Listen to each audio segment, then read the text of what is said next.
Whenever you buy an engine from someone or sell an engine in the realm that I work in, the engine comes when you sell someone an engine, you add a core charge onto it. And the core is their old engine that they're taking out, and they're going to put your engine in their unit, and then they're going to send the old engine back to us, and we would rebuild the engine. So because we don't know what happened to that old engine, we put what's called a core charge on an engine.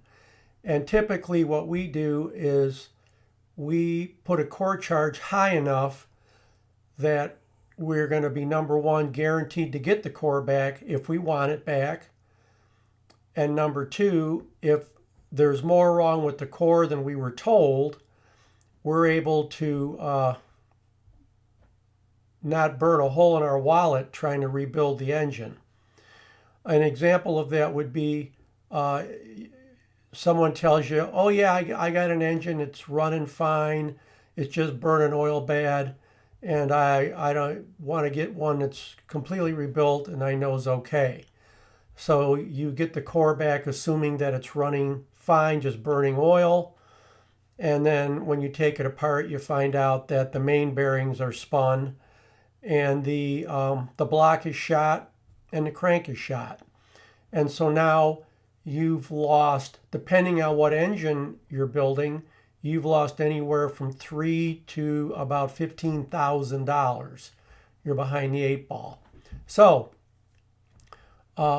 we always ask for ECM images from engines that are already running that people want to trade in. And if they can't get us that, then we usually adjust our core charge a little higher until we get the engine and make sure it's okay. And when we get an engine that is a good used core, we don't expect the customer to pay anything to rebuild it. All we want is something that is rebuildable. You know, we know pistons and rings are going to be shot, liners are shot. If it's a B engine and it's got a regular block, we would eat having to bore it or put sleeves in it. But if it had a spun main bearing, that's a different story. If the block was cracked because it froze, that's a different story. So I think you get the idea. So we got an engine back as a core. It was supposed to be in good shape. And we took an ECM image out of it. And then I want to show you what we saw in the image, and I'll tell you what we found in the engine. So here's a typical crane that runs down the road. And some of the older ones did have standard transmissions in them. And even the ones with automatic, sometimes people would put them in manual mode and leave them in a gear and try and use that to slow the machine down. It would overspeed the engine. So here is our fault snapshot out of the engine that we got back. And as you can see, we're concerned about fault code 234.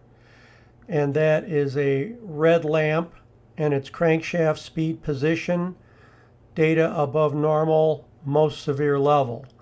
And if you look to the far right, it happened about an hour and 26 minutes before we grabbed that image. So it pretty much happened right before that engine failed in the chassis that it was in. And that's our core engine for the engine we sold.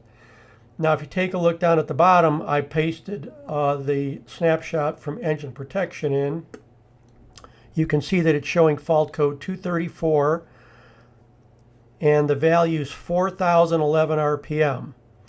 Now, you might go, well, the engine can't turn that fast. If you look to the right where the red underline is, you see where it shows 2 seconds. If you see duration, it really happened.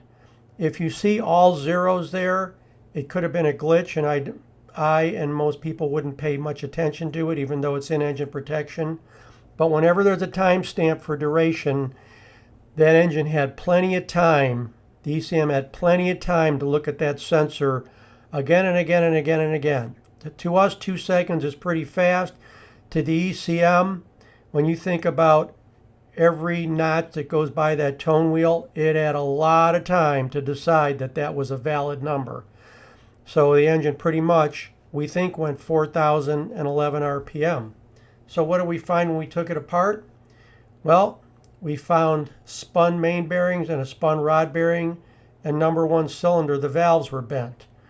The interesting thing was the rest of the cylinders didn't have bent valves, just number one. I'm not sure what that was about. We didn't really investigate, but what we did do is we adjusted our core return money to reflect the block and crankshaft replacement, and we pick those up as cheap as possible. We don't bang everybody for brand new stuff. But that's why you have to be careful when you get a core, and you have to look at ECM images if you can get them, because they're very important. Thanks for joining me on Engine Shop Joe. See you next time. Please subscribe and tell your friends.